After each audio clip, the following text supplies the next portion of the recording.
Sa kasalukuyan, patuloy pa rin yung ating monitoring dito sa low pressure area na nasa loob ng ating Philippine Area of Responsibility.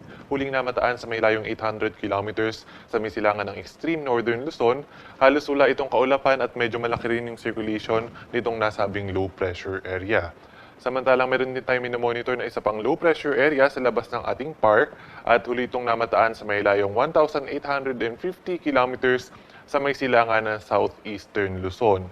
Itong low pressure area sa labas ng PAR ay hindi natin inalis yung possibility na maging isang bagyo within the next days. Kaya naman patuloy natin itong babantayan at patuloy tayong magbibigay ng updates kaugnay sa low pressure area na ito.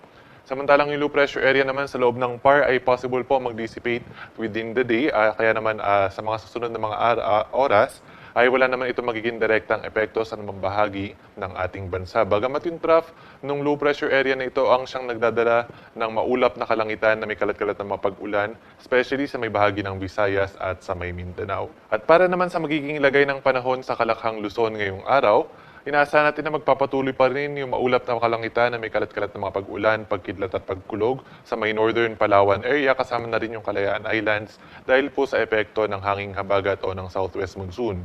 Bagamat mahina po yung epekto sa ngayon nitong hanging habagat dito sa may southeastern portion o southwestern portion ng Luzon. Samantalang sa nalalabing bahagi naman ng Luzon, magiging bahagi maulap hanggang sa maulap yung kalangitan. Kasama na rin po sa Metro Manila, possible pa rin yung mga localized thunderstorms, especially sa hapon at sa gabi. Possible din yung mga malalakas na mga pag-ulan dulot nitong mga localized thunderstorms. Kaya pinaghahanda pa rin yung ating mga kababayan, lalong-lalo na sa hapon at sa gabi, sa mga malalakas na mga pagbuhos ng mga pag-ulan. Agwat ng temperatura dito sa Maylawag nasa 25 to 32 degrees Celsius. Sa may Tuguegarao, 25 to 33. Sa may Baguio City, 17 to 25.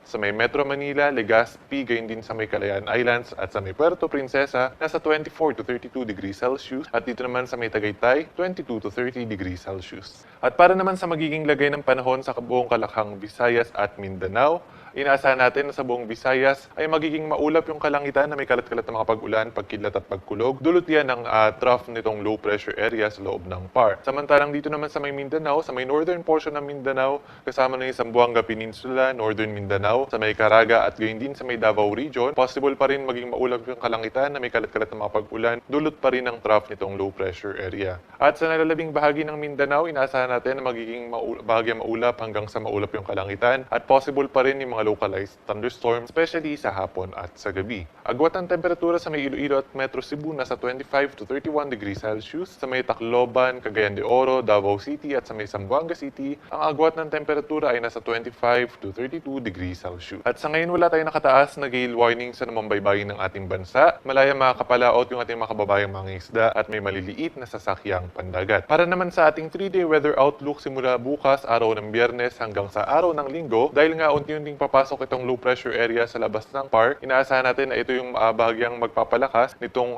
epekto ng trough ng low pressure area na ito sa may bahagi ng Visayas. Gayon din unti-unting lalakas yung pag-iral ng hanging habagat. Kaya naman sa Palawan, gayon din sa buong Visayas, magiging maulap yung kalangitan na may kalat-kalat na mga pag-ulan, pagkidlat at pagkulog sa susunod na mga araw. Samantalang dito naman sa Metro Manila and most of Luzon, magiging bahagyang maulap hanggang sa maulap lamang ang kalangitan. Although possible pa rin yung mga malalakas na thunderstorms, especially sa hapon at sa gabi. Gayon din sa Mindanao, inaasahan natin ang bahagyang maulap hanggang sa maulap na kalangitan. Although pagdating naman sa mga susunod mga araw, yung part ng northern Mindanao, kasama na po yung Caraga at sa may northern Mindanao area, ay patuloy na makararanas din ng mga pag-ulan dulot ng trough nitong low pressure area. Agwat ng temperatura sa Metro Manila within the next 3 days ay nasa 24 to 32 degrees Celsius. Sa may Baguio City, nasa 17 to 25. Sa may Legazpi, ang agwat ng temperatura ay nasa 24 to 32. Metro Cebu, 25 to 32 at sa may Metro Davao naman ay 25 to 33 degrees Celsius.